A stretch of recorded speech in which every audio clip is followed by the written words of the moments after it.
আসসালামু আলাইকুম ওয়া রাহমাতুল্লাহ। তোমরা কেমন আছো? আলহামদুলিল্লাহ, আমিও ভালো আছি। সকলেই করি রব্বি জিদনি ইলমা, রব্বি জিদনি ইলমা, রব্বি জিদনি ইলমা, রব্বি জিদনি ইলমা।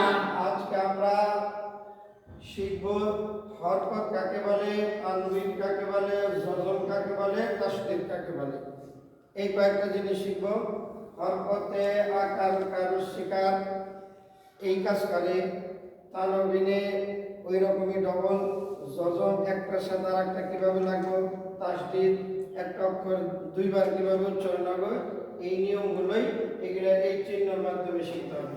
তাহলে আমরা বলি উপরে কোনাকুনি একটির নাম জবর, উপরে কোনাকুনি একটির নাম জবর, নিচে কোনাকুনি একটির নাম জের, নিচে কোনাকুনি একটির নাম জের, উপরে গোল মাথাটির নাম পেশ, উপরে গোল মাথাটির নাম পেশ, জবর জের পেশ, জবর জের পেশ।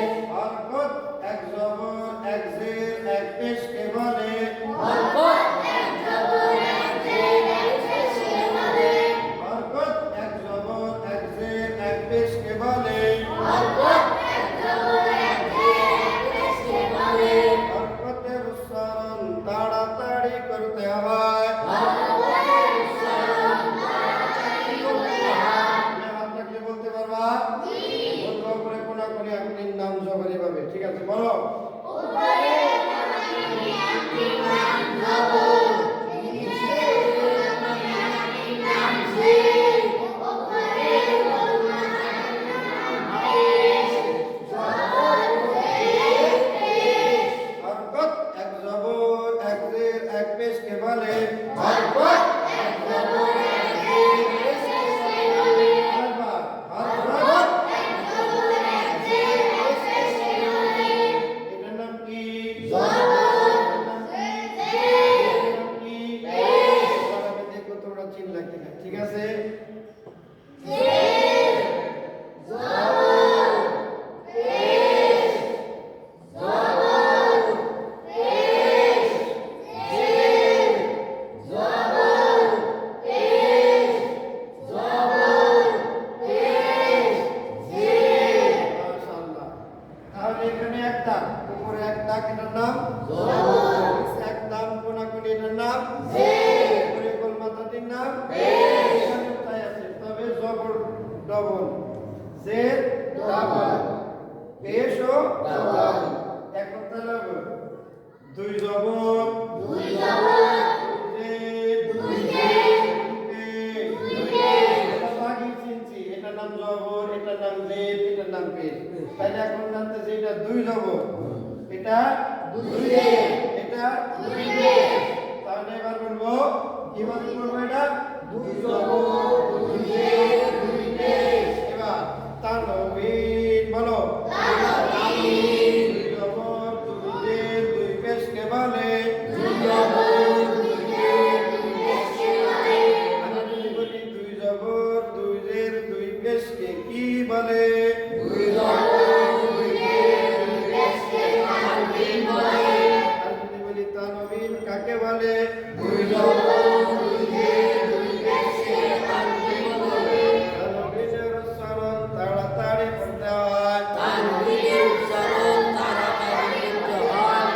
এটা দেখো, এটা বাঁকা মাথা, এটা এরকম এরকম বাঁকা, উপরে বাঁকা মাথাটির নাম জজম, উপরে বাঁকা মাথাটির নাম জবর, উপরে বাঁকা মাথাটির নাম জজম, উপরে বাঁকা মাথাটির নাম জবর, উপরে গোল চিহ্নটির নাম জজম, উপরে গোল চিহ্নটির নাম জবর, জজম জজম জজম, জজম, জজম, জজম, আরেকবার বলো, জজম, জজম, জজম, আরেকবার বলো, জজম, জজম, জজম। উপরে বাঁকা মাথাটির নাম কি, উপরে বাঁকা মাথাটির নাম জবর, উপরে বাঁকা মাথাটির নাম কি, জজম,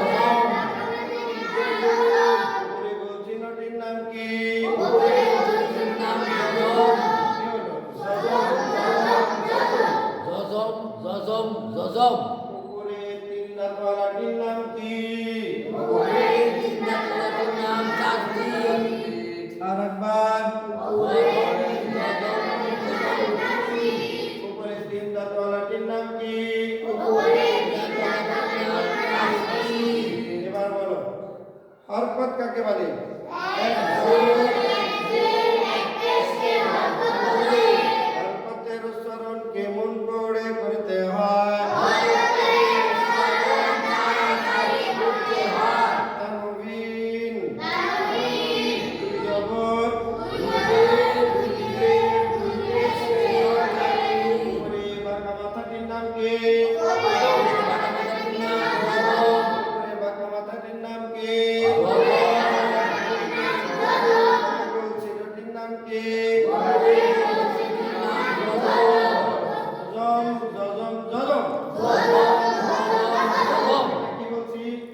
হলো হরকত, এর অর্থ হলো তানউইন। এখানে তিনটা চিহ্ন আছে যজম, এখানে তিন দাঁতওয়ালাটির নাম তাসদীদ। মাশাআল্লাহ, আমরা তাহলে হরকত শিখছি, তারপরে তানউইন শিখছি, এরপরে যজম শিখছি, তারপরে তাসদীদ শিখছি। আমরা এখন এইভাবে শিখব, নিয়মিত ক্লাস করব, আমাদের সাথে যোগাযোগ করবে, থাকবে, কমেন্ট করবে, শেয়ার করবে। খুব তাড়াতাড়ি কোরআন শরীফ শিখবো ইনশাআল্লাহ। আমাদের তৌফিক দান করুন।